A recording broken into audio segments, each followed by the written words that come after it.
Athletic മത്സരങ്ങളൊക്കെ പടിവാതിലുകൾ എത്തിയിട്ടും ആലപ്പുഴയിൽ പരിശീലനത്തിന് സൗകര്യങ്ങളില്ലാതെ കായിക താരങ്ങൾ കഷ്ടപ്പെടുകയാണ്. ജില്ലയിലെ സിന്തറ്റിക് ട്രാക്കിലെ പരിശീലനം എന്നത് കായിക താരങ്ങൾക്ക് ഇന്നും അതൊരു സ്വപ്നം മാത്രമായി തുടരുകയാണ്.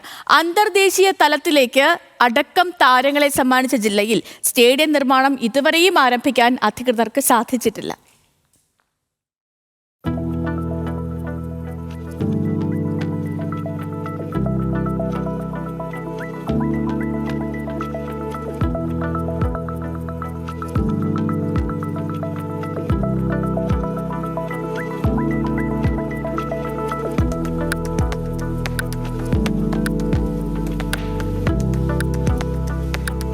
ഞങ്ങൾക്കങ്ങനെ സപ്പോർട്ടൊന്നും അങ്ങനെ ഇല്ല. ഇപ്പം അല്ല അങ്ങനെ ചോദിക്കാനാണെങ്കിൽ ഇടയ്ക്ക് ജേഴ്സി അടിക്കാൻ മാത്രമേ ഇങ്ങനത്തെ സ്പോൺസേഴ്സൊക്കെ കിട്ടത്തുള്ളൂ.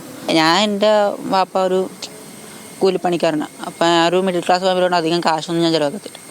അപ്പം അധികം ഫെസിലിറ്റീസ് ഒന്നും ഞാൻ എടുക്കത്തില്ല. ഇവിടെ ഉള്ളവരൊക്കെ എങ്ങനെയാണെന്ന് എനിക്കറിയത്തില്ല. അപ്പം എൻ്റേത് വെച്ചിട്ട് ഞാൻ ചുരുക്കമായിട്ട് എടുക്കത്തുള്ളൂ.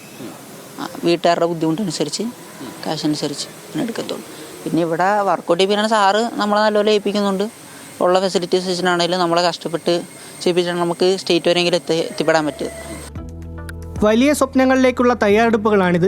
ട്രാക്കിൽ വേഗത്തിൽ കുതിക്കാൻ വിജയങ്ങൾ നേടാനുള്ള തയ്യാറെടുപ്പുകൾ. സ്വർണ്ണത്തിളക്കമുള്ള വിജയങ്ങൾക്ക് മികച്ച പരിശീലനം ആവശ്യമാണ്. എന്നാൽ ഭാവിയിലെ താരങ്ങൾക്ക് അവ ലഭ്യമാകുന്നില്ല എന്നതാണ് യാഥാർത്ഥ്യം.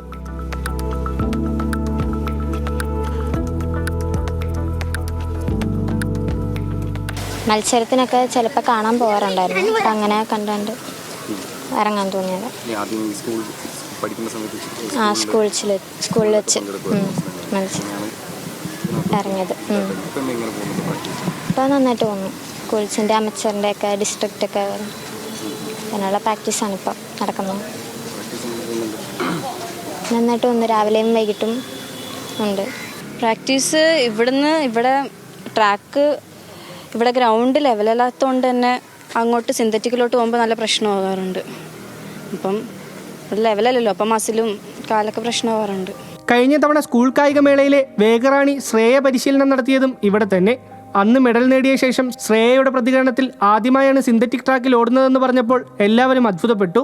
100 മീറ്റർ മത്സരത്തിനായി പരിശീലനം നടത്തുന്നതാകട്ടെ 80 മീറ്റർ മാത്രം നീളമുള്ള ഗ്രൗണ്ടിൽ.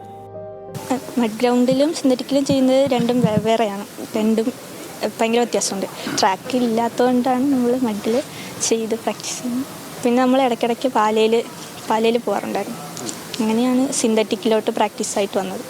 ശരിക്കും ഇവിടം വരെ 40 മീറ്ററേ ഉള്ളൂ. നമ്മുടെ ഇവിടെ പെർഫോം ചെയ്യുന്ന എല്ലാവരും തന്നെ 50 മീറ്ററിന് മുകളിൽ മീറ്റ് ചെയ്തവരാ. അവർ നമുക്ക് സിന്തറ്റിക് KG വരുമ്പോഴത്തേക്ക് നമുക്ക് എറിയാം. ഒരു ഫിയർ ആവും. പെട്ടെന്ന് ഫ്രണ്ടിൽ കയറുമ്പോൾ നമുക്ക് ഫിയർ ആവും. പക്ഷേ നമുക്ക് ആ ത്രോ റിലീസ് ചെയ്താലേ നമുക്ക് ആ ത്രോ ചെയ്യാനുള്ള ഇത് കിട്ടത്തുള്ളൂ. നമ്മൾ വരുമ്പോഴത്തേക്ക് നമ്മളിവിടെ അടിച്ച് നിർത്തുക, അടിച്ച് നിർത്തുക. അപ്പോൾ നമ്മളവിടെ ചെയ്യാൻ അതിനുള്ള ടെൻഡൻസി വരും. ശരിക്കും ഭയങ്കര ലിമിറ്റഡ് ആയിട്ടുള്ള സ്പേസിലാണ് നമ്മൾ എറിയുന്നതും. നമുക്ക് കറക്റ്റ് പ്രാക്ടീസിലേക്ക് നമുക്ക് കറക്റ്റ് നമ്മുടെ ഫുൾ എഫേർട്ട് അതിനകത്ത് വരാൻ പറ്റുന്നില്ല. ജില്ലയിൽ എവിടെയും ഒരു സിന്തറ്റിക് ട്രാക്ക് നിലവിലില്ല. നഗരമധ്യത്തിൽ നിർമ്മാണം ആരംഭിച്ച EMS സ്റ്റേഡിയത്തിന്റെ അവസ്ഥയാണെങ്കിൽ പറയുകയും വേണ്ട. ലിയോ 13 ഹയർ സെക്കൻഡറി സ്കൂൾ ഗ്രൗണ്ടിലെ പരിമിതമായ സൗകര്യങ്ങളിൽ തയ്യാറെടുത്ത് വേണം അടുത്ത മാസം ആരംഭിക്കുന്ന അത്ലറ്റിക് ഫെഡറേഷൻ മത്സരങ്ങളിൽ പങ്കെടുക്കാൻ.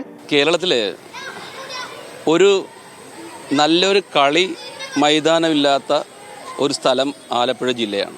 ആലപ്പുഴയിൽ കായിക താരങ്ങളുടെ വലിയ ഒരു വിഭവം തന്നെ ഉണ്ട്.